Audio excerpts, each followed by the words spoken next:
PFF, those guys, have ranked the Washington Commanders receiving group 19th in the NFL. And we'd be remiss if we didn't talk about the Bradley Beal trade right here on the Daily Commanders Update for Monday, June 19th, 2023. Happy Juneteenth. Let's go. Greetings and salutations. Welcome to the Daily Commanders Update right here on Ref the District. I am the Stoner. Nathan and Trev are off today, so you got just me. Don't worry. I am going to give you a good discussion on just a couple of topics today. One Commanders related, one Wizards related, believe it or not. Look, we're a Commanders show, but the biggest news in town is Bradley Beal getting traded, so we got to touch on that. Before we get into that, just a reminder, hit that like button. We really appreciate that, and we love the comments. We will react to every single comment that you all post. So do that as well. If you haven't subscribed, hit that subscribe button and hit the notifications so that you are notified whenever we put out content, which is often. Okay, so let's get into this PFF ranking. Let me first just say I'm not a homer when it comes to certain stats. I tend to look at things realistically, but 19th is quite disrespectful, and I'm going to tell you why. I'm going to give you kind of a brief breakdown, although I'm going to go a little bit in depth, but it will be brief. Don't worry. I'm not going to sit here and ramble on for a while, but I want to know what you all think as well. But first of all, this list from the top here, Cincinnati Bengals, 100%. When you've got Jamar Chase and T. Higgins and Tyler Boyd, that's as good a trio as you can get. So I have no problem with that. Philadelphia, I pretty much don't have a problem with that either. A.J. Brown, Devontae Smith, and they've got Quez Watkins, right? That's pretty good. Now you start to get into some of these others, and I've got maybe a little bit of a problem. When you have Miami, Tyreek Hill, Jalen Waddle, fantastic.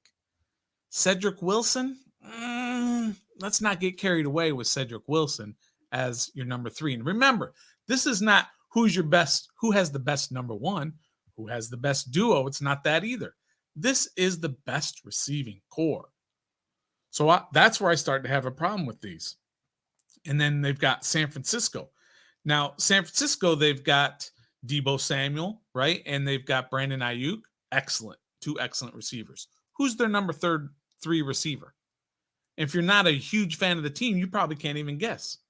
Maybe Juwan Jennings. That's probably their number 3 guy.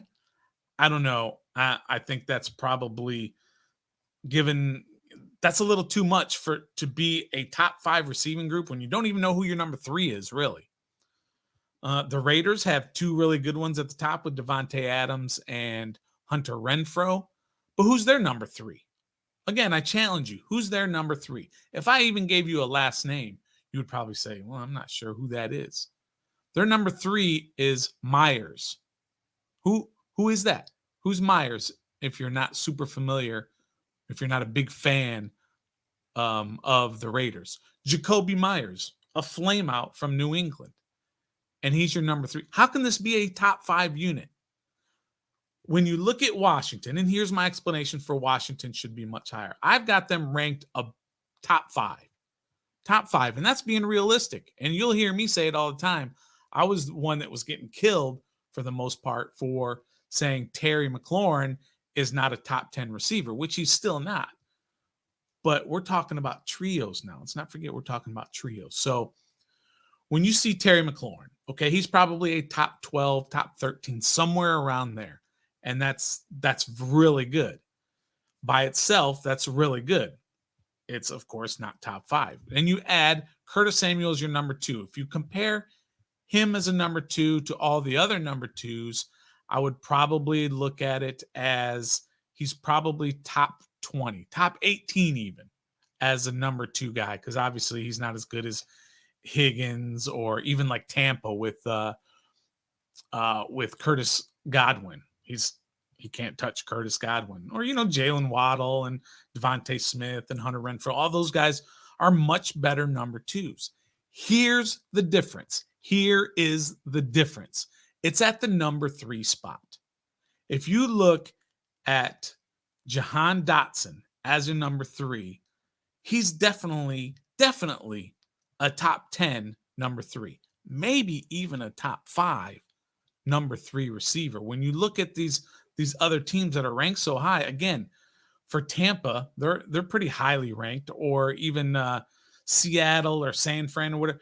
All of these teams, they can't touch the combo of McLaurin, Samuel, Dotson as a trio.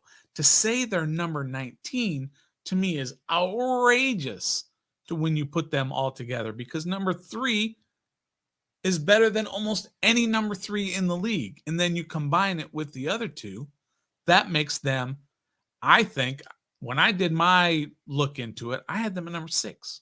I had them at number 6, and they deserve it. But let's look what PFF had to say about, here we go. Let's scroll to it right here. They had to say the Commanders, like the Steelers, are a receiving core that comes into 2023 with a lot of promise. McLaurin is a stud. That's not a debate. How much help will he get?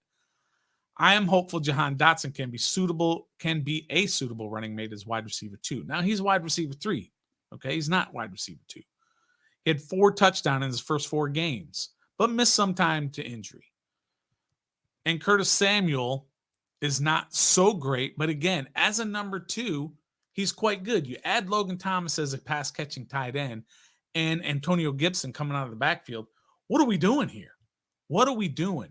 The Commanders' wide receiver group is a top 10, no doubt, maybe even a top 5 group. We have to touch on Bradley Beal. We just have to, because he's been here for so long. I believe 11 seasons, maybe 10 or 11 seasons here in Washington. And we all love Bradley Beal, but he's being traded to Phoenix for basically nothing. The deal's not finalized, so we can't really say exactly what they're getting, but initial reports are Landry Shamet, Chris Paul, a couple of draft picks for Bradley Beal. That's nothing. That's garbage. That's okay. If you heard me last week on Thursday talk about this trade, I made it very clear to everybody that Washington fans were not going to be happy no matter what happens, because the point of the trade was not to go out and get equal value. They wanted to get rid of the contract. They brought in a whole new front office from outside the organization, not to come in with the status quo and to just try and piece things together. No, the point was to bring them in and rebuild this thing from scratch. And that's what they're doing. They got rid of the contract. And that was the most important thing. I even said, if you could have given away Bradley Beal and his contract, if the league allowed it, which they don't, if you could just give away Bradley Beal and his contract for nothing, you'd do it. You'd do it. So now we're mad about what you get back because it's not of equal value. Of course not.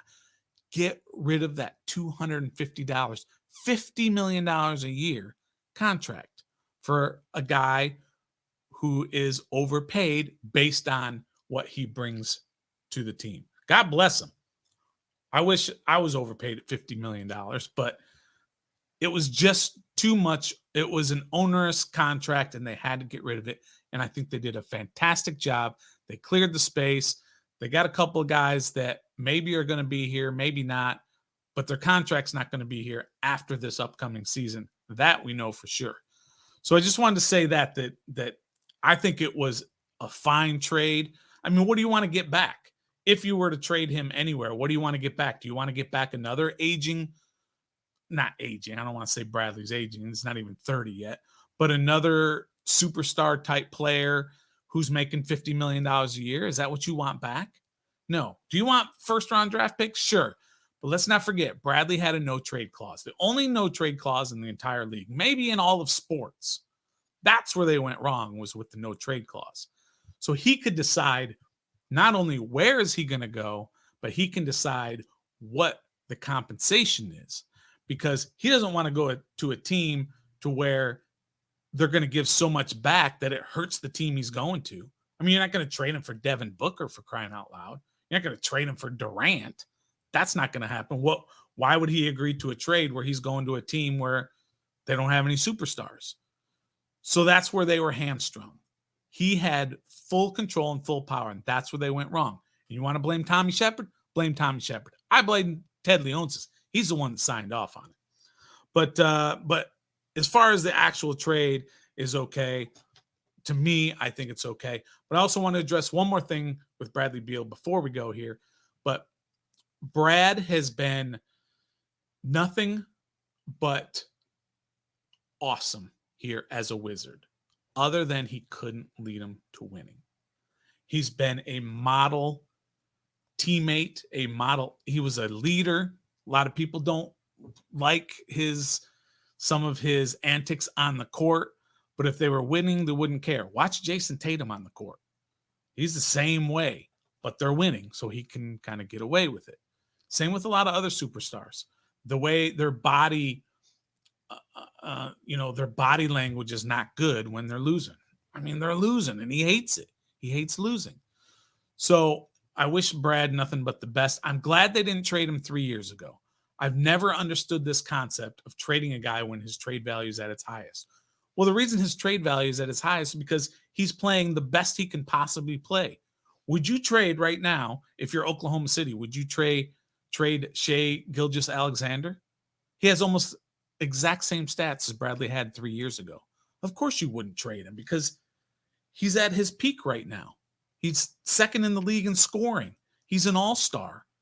All of that, exactly the same as Bradley was 3 seasons ago when people said they should have traded him. You don't trade guys at that point. You build around them. And the Wizards tried that, and they failed.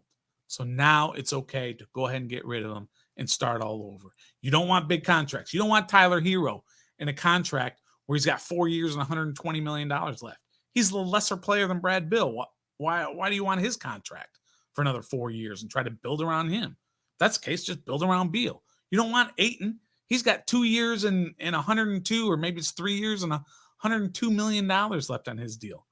Why do you want another contract for a lesser player? Wipe the slate clean. Nice job, new Wizards front office. And again, it's not over yet. Wait until we see once everything plays out with pick swaps and see what happens with Chris Paul. If he even plays here, I seriously doubt it. But good on them for getting rid of Bradley Beal. Bad on PFF for ranking the Washington receivers as the 19th best. So that'll wrap it up for the Daily Commanders update here on Ref the District. Again, hit that like button, hit that notification, hit the subscribe button. We really appreciate it. We appreciate everybody. Hit us up in the comments. We reply to all of them. We appreciate everybody for watching. And until next time, be a fan.